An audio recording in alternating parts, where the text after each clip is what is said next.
할렐루야. 여러분 휴식 잘 하셨어요? 저도 물 한 컵 먹었습니다. 커피 한 잔 먹고 싶은데 강의 마치고 먹으려 합니다. 본문의 말씀 누가복음 19장 1절과 10절의 말씀을 통하여 우리 예수님의 신방 형태는 도대체 어떻게 진행되었는지를 한번 알아보겠습니다. 여러분 교재를 한번 이렇게 한번 보시면요 참조를 할 수가 있습니다. 드렸던 교재 51쪽을 한번 보시면은요, 예수님의 신방 형태 첫 번째는 방문을 하시죠. 방문 신방을 우리가 발견할 수 있습니다. 방문 신방을 정확하게 본문의 말씀을 통하여 어떻게 기록이 되어 있냐 그럼요. 1절과 5절의 말씀을 한번 볼까요?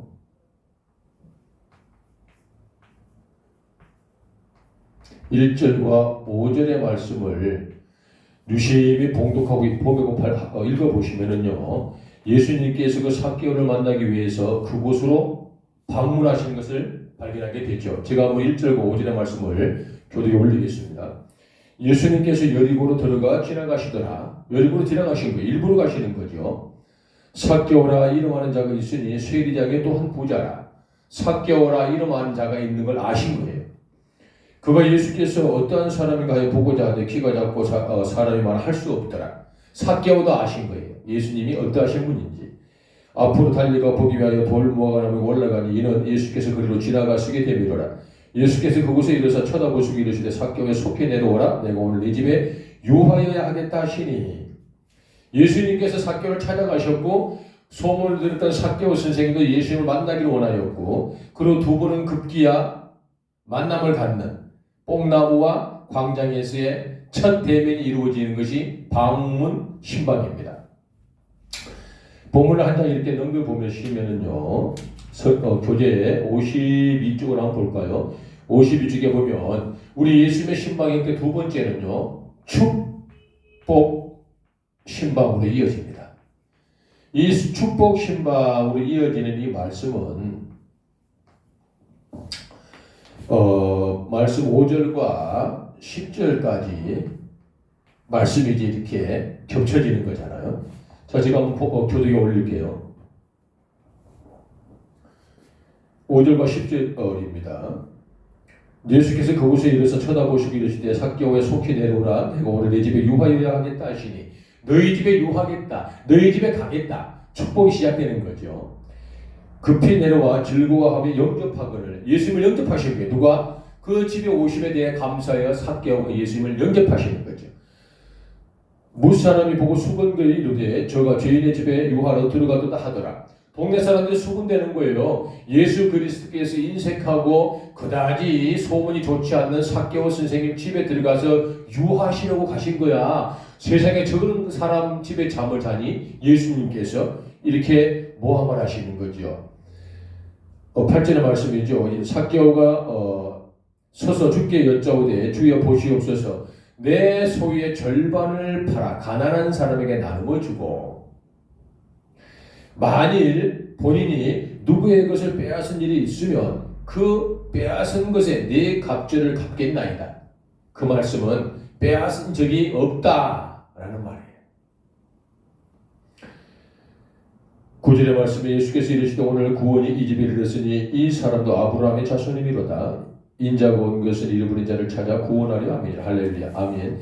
본문의 말씀에 예수님께서 축복으로 이어지시는 그 귀한 예수님의 신방 형태를 발견할 수가 있어요. 첫 번째 신방의 가장 중요한 첫 번째 신방은 방문 신방인데요. 그러면 도대체 방문 신방은 어떠한 신방인가 라는 것이죠. 교재를 한번 보시면 참조가 되겠죠. 51쪽 보시면은요, 도대체 방문 신방은 어느 정도의 수준을 이야기할까? 방문 신방은 첫째,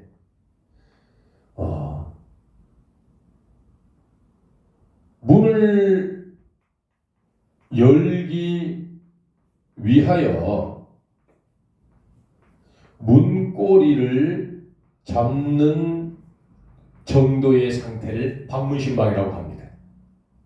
문을 열기 전에 문고리를 잡는 방문 신방은 어떤가라고 얘기할 수 있을까요?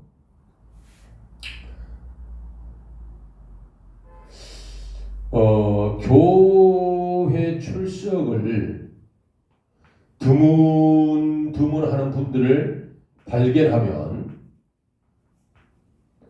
관심을 가지고 그들에게 예의를 갖추는 정도가 방문 신방의 좋은 속성들이에요.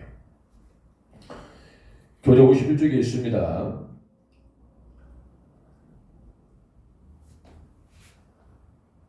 꾸준한 지속 가능한 교제와 친교를 유지해 나가기 위하여 수고하는 정도의 영성과 신앙관을 가진 자, 그런 사람들이 방문 신방의 좋은 모델들이에요.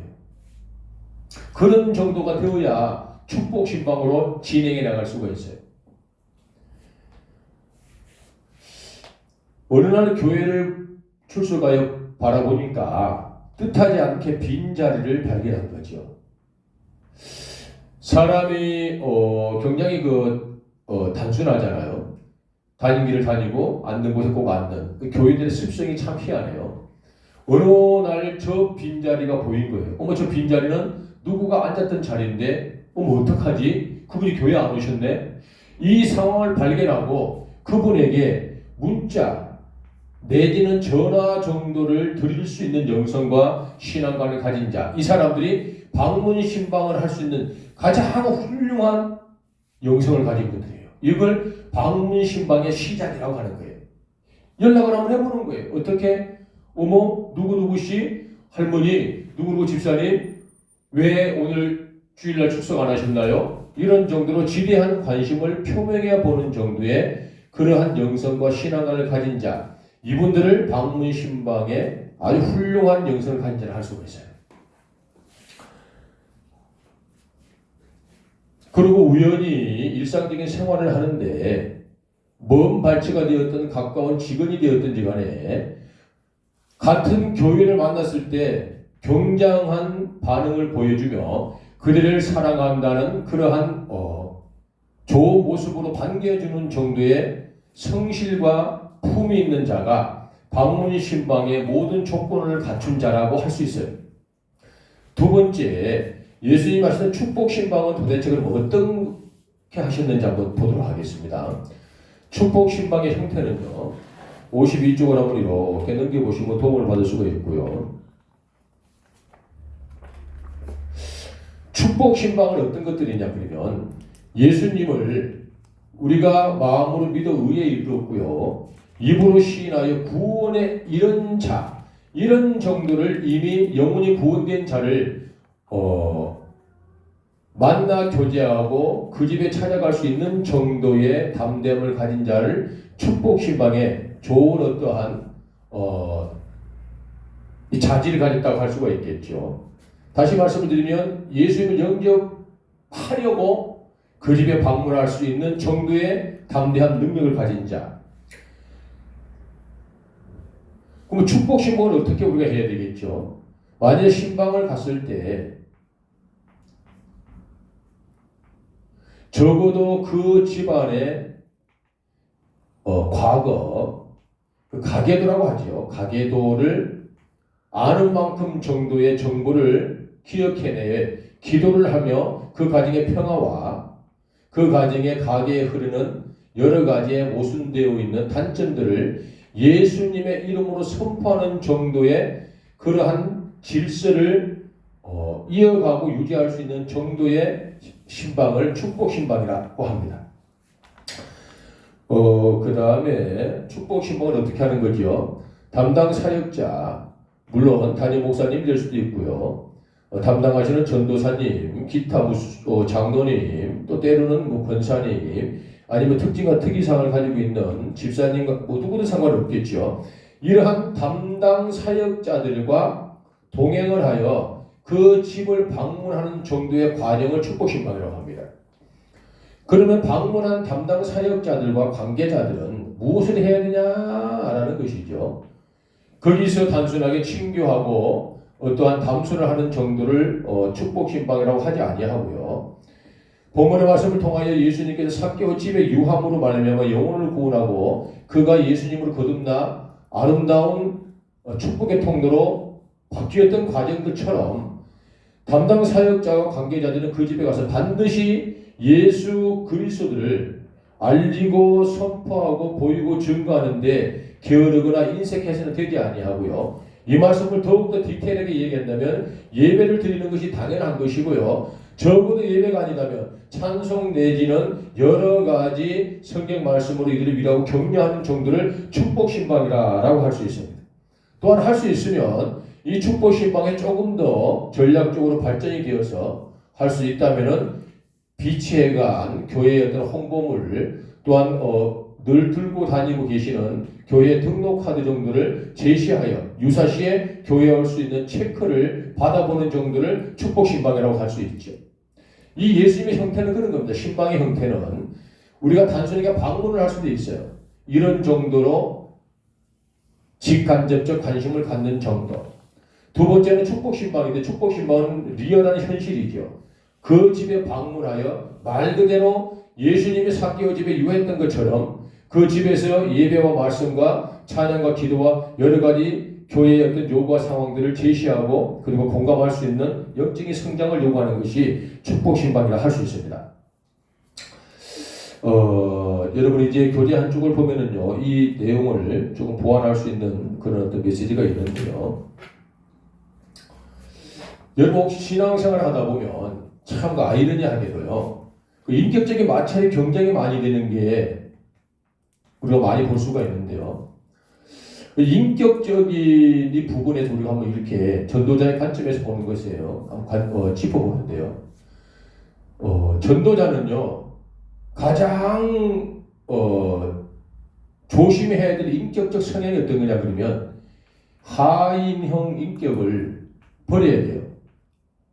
버려라. 하인형 인격. 하인형 인격은 뭐냐 그러면요 빌붙는 거예요. 그 다음에 알랑방구를 끼는 거죠. 그 다음에 선물을 주고 여러 가지 이벤트성 멘트를 총가동을 해서 그 사람의 환심을 사려고 하는 걸 하이닝 인격이라고 그래요. 이것은 절대 버려야 돼요. 또 하이닝 인격이 어떤 거냐 그러면은요 신방 대상자를 또 전도 대상자를 구분하는 거예요. 자, 예를 들어서 저 사람은 저러니까 안 돼. 또 저 사람은 이러니까 내가 불리해. 라는 식의 전도 대상자와 신방 대상자를 구분하고 판단하여 내 입맛에 맞는 사람을 고르는 그런 못된 습성들의 성격과 성향을 하인형 인격이라 합니다. 이걸 버려야 됩니다. 절대로 우리가 이와 같은 것들로 또 한 가지 한번 좋은 걸 예를 들어볼까요? 우리 교회는 근본에 이런 총력 전도 관련하여 무슨 행사를 하는데 우리 교회 한번 방문해 주면 참 좋겠어요. 얼마나 고마워요. 얼마나 멋져. 근데 왜 여기에 꼭 세상의 속성이 개입이 되냐는 거죠. 한 번 오면은 선물 주고 두 번 오면은 이러한 선물 주고 세 번 오면 이런 선물 준다. 또 어떤 교회는 한 번 오면은 교통비 주고 두 번 오면은 식대까지 같이 포함해 주고 세 번 오면은 3만 원 주고 또 어떤 교회는 한 번 오면 3만 원 주고 두 번 오면 5만 원 주고 세 번 오면 10만 원 준다. 이게 뭐 장사꾼들도 아니고 사기꾼들도 아니고 여러분 제가 강의 드린 내용은요 한 토시도 제가 감히 지어내 거짓하는 거 없어요. 이건 대한민국 교계의 현실이에요. 감사하게 이러한 교회들이 많지 않아 다행이지 전혀 없지 않다는 거지요.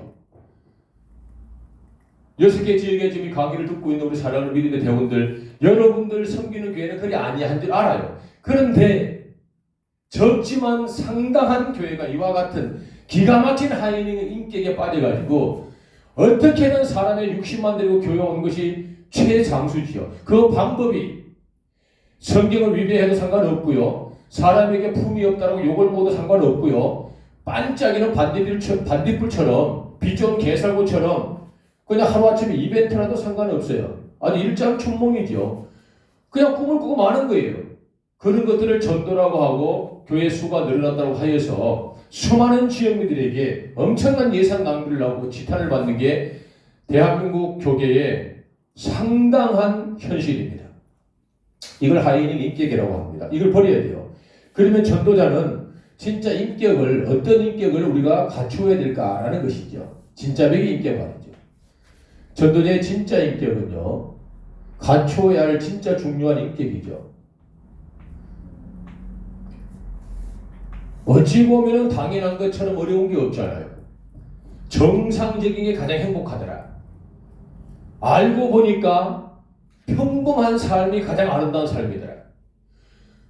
젊은 시절에 무엇인가를 한번 이루어보고 성취해보려고 굉장히 수를 쓰고 애를 썼지만 시간이 지나 나이를 보고 보니까 세상의 모든 사람이 가고 있는 그 길을 가는 사람이 가장 세상을 잘 산 사람이더라. 보편적 인생관 말이죠. 이런 관점에서 이런 인격을 갖추어보는 거예요. 진짜 전도자가 갖추어야 할 인격은 뭐냐 그러면요, 내 삶 중에 복음이 반응되면 됩니다.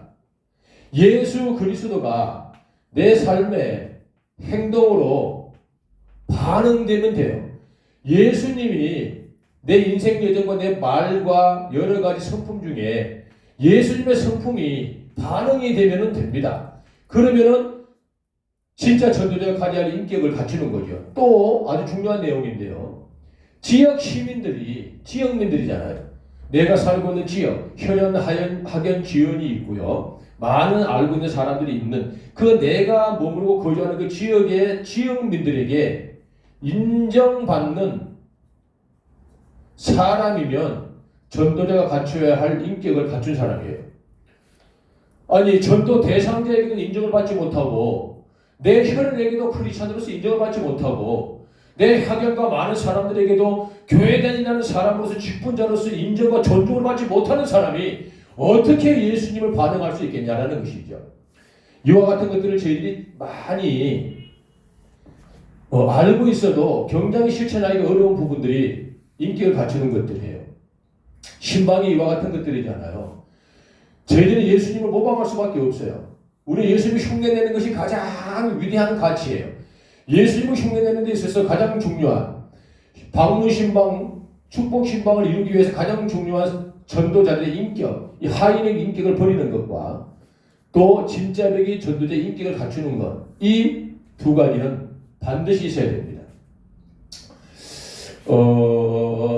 교재를 한번 보면은요, 이제 마지막 순서를 한번 집어보도록 하는데요. 교재 54쪽에 보면 54페이지에 보면 스프링 효과라는 그러한 이렇게 단어를 하나 기억해놨습니다.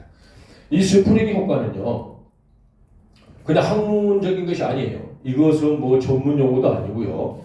그냥 전도자인 저희 입장에서 전도를 하다 보니까 이와 같은 과정을 우리가 잘 뛰어넘으면 이와 같은 일을 우리가 도전해서 성취하고 극복만 해나면 스프링처럼 크게 영적으로 성장할 수 있겠다라는 것을 발견하여 이거는 순수하게 제가 그냥 지어본 내용이에요. 제 개인적인 소견입니다. 이거는 전혀 학문 전문 용어가 아니에요. 스프링 효과. 자, 제가 키가 80인데요. 제가 이 맨바닥에서 아무리 제가 뛰어도 1m 이상을 뛸 수가 없어요. 제 나이가 있기 때문에요. 절대 뛸 수가 없습니다. 그런데 한 30cm쯤 될 법한 스프링이 있는 매트리스를 하나 이렇게 갖다 놓고요. 그 매트 위에 딱 올라가가지고 제가 점프를 하게 되면 아마 2m까지도 뛸 수 있을 정도로 상상을 초월하고 뛸 수 있는 정도의 점프력을 갖게 되겠죠. 이걸 스프링 효과라고 합니다. 전도자들이 대다수는 상당수 영적으로 성장을 하기를 굉장히 원합니다. 상당수 빠른 시간에. 그런데 이것이 쉽지 않거든요. 좋은 예로 이곳 울산에서 대중교통 이제 고속버스를 타고 서울로 올라가게 되면은요, 4시간 한 20분쯤 걸리는데요. 빨리 가면 4시간. 그쯤 걸린다고 봅시다. 그런데 울산공항에서 비행기를 타게 되면은 이륙, 이렇게 착륙하는 과정들까지 다 포함해도 1시간, 즉 60분이면 다 끝날 수 있는 아주 짧은 거리에 서울을 도착할 수 있잖아요. 전도자가 원하는 것은 그런 거거든요. 빨리 대중교통을 타고 서울 갈 수도 있지만 비행기를 타고 가고 싶어하는 그런 심리가 있죠. 영적으로 굉장히 성장하고 싶은 거예요. 그럼 어떻게 하면 전도자가 영적으로 삽시간에 스프링 위에서 점프하는 것처럼 높이 확 뜻하는 만큼 영적인 담대함을 확보할 수 있고, 어떻게 하면 영적인 실력을 고루 갖출 수 있고, 어떻게 하면 영적인 담대함을 내가 확보할 수 있을까? 그것을 정답을 내놓은 것이 스프링 효과예요. 여러 가지 이유가 있겠지만 첫 번째, 전도자가 급상승할 수 있는 유일한 방법은요, 첫 번째입니다. 이것은 영접 기도예요. 혹자는 영접 기도를 우습게 하는 경우들이 있더라고요. 영접 기도는요, 예수님이에요. 영접 기도는 예수님을 항문하시기 위해서 공급하는 게 영접 기도예요. 자, 예를 들어서 A라는 분이 계시는데요. 2022년을 한번 비교해 봅시다. 2022년 작년에 1월부터 12월까지 A라는 사람, 목사님이 되었던, 무슨 장로님이 되었던, 무슨 청년이 되었던 모든 크리스천들, 구원받은 사람들, 모든 사람들이 A라고 합니다. A라는 당신들이 2022년도 1월부터 12월까지 한 명에게라도 주는 그리스도 살아계신 내 아버지 하나님 이름이시여, 로마서 10장 10절의 말씀처럼 사람의 마음을 믿어 의로 이루시라 구원에 이르는 그 예수 그리스도를 믿게 해드리고 영접을 시게 드리고 그분을 입으로 시인하여 구원에 이르게 해드린 대상자가 한 명이라도 있냐 없냐, 이것을 갖다가 이야기하는 겁니다. 복음의 4대 논리는 굉장히 단순합니다. 잘 알잖아요. 이 전도 특공대들이 이와 같은 정도의 영적인 실력을 겸비하지 못하고요, 전도를 하겠다라고 신방대원이다라고 자부하는 자들이 이런 정도의 영적인 해석을 하지 못한다면 그 굉장히 힘들고 어려울 수 있어요. 그러니까 늘 눌리는 거죠. 늘 잡혀 있는 거예요. 전도자들이 자유가 없고 해방이 없고요, 늘 마지못해 하는 그런 어떤 마치 심부름꾼 같은 그러한 모습의 전도자들이 있는 거죠. 그 이유는 이와 같은 복음의 4대 논리를 정확하게 삶을 통하여 보여주지 못하는 거예요. 복음의 4대 논리는요, 내 아버지 하나님께서 말씀으로 우주 만물을 창조하셨고요, 사람들이 뜻하지 아니하였으나 죄로 인하여서 아버지 하나님과 단죄되고 떠난 바 된 사실이에요. 그리고 아버지 하나님께 사람을 너무너무 사랑하시어서 독생자 예수 그리스도를 십자가에 못 박혀 죽게 하심으로 말미암아 사람들이 그 예수님을 3일 만에 부활하신 그 사실과 모든 죄를 사해 주시는 그 위대한 사실을 사람 마음으로 믿고 입으로 시인하는 것이 복음의 4대 논리예요. 그렇게만 되면 우리가 모든 죄사함 은총을 받고 구원의 확신 가운데에 천국 영생 복락을 누리는 것이 이 성경이 요구하는 복음의 4대 논리예요. 이 위대한 가치가 전도자들에게 맹하고 있으니까 전도 현장에서 능력이 나타난다라는 뜻이죠. 영적 기도는 이와 같은 거예요. 이 4대 논리를, 복음의 4대 논리를 학문적으로 문구를 잘 만들어서 예수님을 영접시키는 사실이에요. 이 영접 기도를 전혀 못하는 거예요. 전도자들은요. 왜? 무서운 거예요. 두려운 거예요. 해보지 않으니까 불편한 거예요. 망설여지는 거예요. 누가 가르쳐주는 사람이 없고, 이 위대한 중요함을 모르는 거예요. 내가 선행으로 구원을 받을 수 있다면 영접 기도가 필요 없겠고요, 내가 많은 재물로 제사를 받을 수 있다면 영접 기도가 필요 없겠으나 오직 죄사함 은총과 구원의 확신은 예수님께서 거둬주신 예수를 믿는 것에 답이 없는 이 위대한 단순한 복음의 논리를 전도자들이 망각하고 있는 거예요. 그러다 보니까 전도에 힘이 없어요. 영적으로 성충을 못하는 거예요. 영적으로 성장을 못하는 거예요. A라는 내가 이 전도 대상자 어떠한 위치에 계시든 간에 이분에게 예수님을 영접시킬 수 있다는 것은요, 내가 영적 권한이 얼마나 위대하고 높다는 그 사실을 정확하게 입증하는 거예요.